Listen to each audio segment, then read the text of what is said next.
چه خوبه که زندگی من همیشه رنگ خدا داره. چه خوبه تو کشوری هستم که معصومه و رضا داره.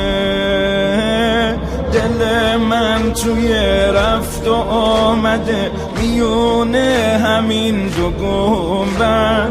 بهشت خدا خلاصه شده تو جاده قم تا مشهد.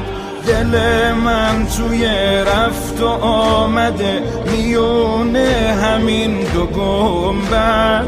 بهشت خدا خلاصه شده تو جاده قم تا مشهد. بهشت خدا خلاصه شده